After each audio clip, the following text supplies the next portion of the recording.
Hey, what's going on there, 7th grade historians? Happy Monday to you. I hope that you had a great weekend. I know I did. I've got a question to ask you about your weekend at the end of this video, and I'll have you post the answer in Google Forms. So stay tuned for that. Here's your update on a Monday. So last week you had a lesson called Journey Through the Blues where you got to listen through a bunch of blues musicians from the 1930s. I hope you enjoyed that one. I sure did. I had a question where I asked you which of these blues singers did you enjoy the most? And in third place was Skip James with 18 votes. Second place was Bing Crosby with 27 votes. And in first place was this man right here, the folk singer Woody Guthrie. So last week in another lesson, you learned a little bit about Franklin Roosevelt's Fireside Chats, these radio programs. And I asked you a question, what are they for? What is the purpose of them? So I decided to sit down here in the Gryffindor common room next to the fire and just think about that. Dylan Kiner said that the purpose of them is to talk to Americans and make them feel more calm and relaxed. Miranda said that Franklin Roosevelt used them to connect with Americans and to make them feel as if they were actually just talking to him. Natalie said that these fireside chats made Americans feel like Roosevelt wasn't really talking down on them and that they were able to be informed of the events. And Caden said that the purpose was to help Americans feel like they were connected to the president and that he was just talking straight to them. The purpose of these was all of those things, but also just to explain what was going on in the government to Americans so that they could clearly understand what was happening to them and to help them. So in those fireside chats, Roosevelt clearly laid out his plans for the New Deal. It was known as the 3 R's: relief, recovery, and reform. The first R, relief, meant relief for the needy. And what this meant was people can't wait for weeks or months for food and money. They need to eat every day starting right now. So the first R was relief for the needy. Xavier said that states were given money to immediately help the needy. And Ryder said that it created work like building new schools and new roads and new bridges. The second R was recovery for the economy. See, the economy was in shambles during the Great Depression. Thousands of banks had closed. Thousands of businesses had closed. 25% of Americans were unemployed. They didn't have jobs. And they needed to get the economy going again. Before the Great Depression, most Americans felt that the government should be hands-off of the economy. Laissez-faire, they said, hands-off of the economy. But now, things had changed, and many Americans began to believe something different. Keelan responded by saying, people accepted that the government had a responsibility to help those in need. The third R was reform, to make sure this did not happen again. As Isabel responded, they cared more about the stock market. The United States government began passing laws to regulate the stock market, to make sure that it was behaving in a way that was not going to be corrupt and dangerous.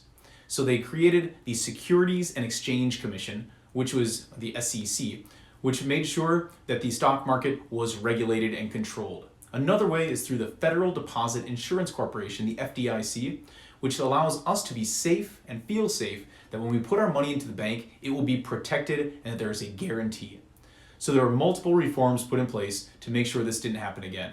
So the New Deal had 3 R's: relief for the needy, recovery of the economy, and reform to make sure it didn't happen again. This one's for you, Justice. FlowCab, I know you signed up for it already, right? Right? Okay, if you haven't, make sure you do. I've got the instructions posted in Classroom. Get signed up so you can watch the weekend wrap and many other videos that I want you to see. All right, so on Friday I shared a story with you about a great American hero, William P. Brown. And spoiler alert, actually, I don't really care if I spoil it for you. You should have done your work on Friday, right? Yeah, William P. Brown was not just an American soldier who fought in World War II, he was also my grandfather. I called him Granddad. And I told this story because this event, World War II, greatly impacted his life and his family's life, but also trickled down to affecting my life. And it was a bit emotional for me to tell this story, and I really appreciate how polite you and respectful your responses were. Some of you really acknowledged that loss in my family's life, and I appreciate that. I then asked you to tell me a story that impacted your life, and I was really impressed by how much you shared, by how truthful and honest you were in those responses. And I want to share a couple of those stories with you with the permission of the students who shared it. So as I read about these stories that impacted your lives, I saw a lot of stories about your family moving from one place to another. I can understand that. That's a big change in your life. I saw a lot of stories about family and family dynamics changing. I saw a lot of stories about playing your sport or your instrument for the first time or meeting a friend for the first time. But I also had some stories that were really unique. I did have permission to share this with you. Brooklyn told me a story. He said an event that impacted my life was the recent death of my friend. It's very weird to wake up and have someone so close to you just gone. It has impacted me in positive and negative ways. And I want to tell you 4 stories that are unique to this time, but not unique to the people. It's COVID-19. It's the reason I'm presenting this video to you from home. It's the reason you're watching it from home. COVID-19 is something that is affecting everybody on the planet. So this is a very unique time in history to have an event like this that is affecting everybody in the world. So I want to share a couple of stories. Levi told me that a time that has impacted my life has been this time of the pandemic. My mom has lost her job and I'm learning from home. Everything is different now. My schoolwork is done at home and I have a lot of free time. I've had a major impact from COVID-19. Jacob G said simply, coronavirus. It has impacted my life. I can't go out. I can't go to school. I have to be worried about getting the virus. People all over me are being affected by it. It's been a major impact on my life. Sophia S. had a positive spin on this. She said, COVID-19 has helped me get closer to my family. That's a great response. And Josie had one that was extremely personal, and I want to share this with you. Josie said, something that changed my life is the coronavirus. My dad is a police officer in St. Louis Park, and my mom is an NP for Fairview, Minnesota, Fairview MN Health in Rogers. Right now, they're being considered frontline workers. My parents are both really lucky because both of them are still working and they haven't gotten sick yet. Since they're working, my siblings and I aren't able to be with them. So we're at our cabin at Balsam Lake in Wisconsin with our grandparents.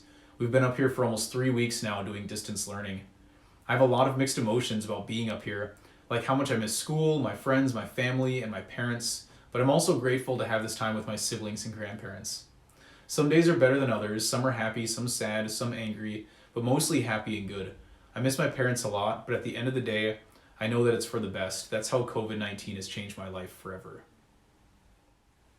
All right, at the beginning of the video, I asked you how your weekend was, and I told you I want to ask you a question about your weekend. So that's going to be in the Google Forms. I want you to answer that, and it has to do with COVID-19. So thank you again for sharing all those impactful events. Thanks for watching the update. I gotta go. See ya. No. That had to do with family.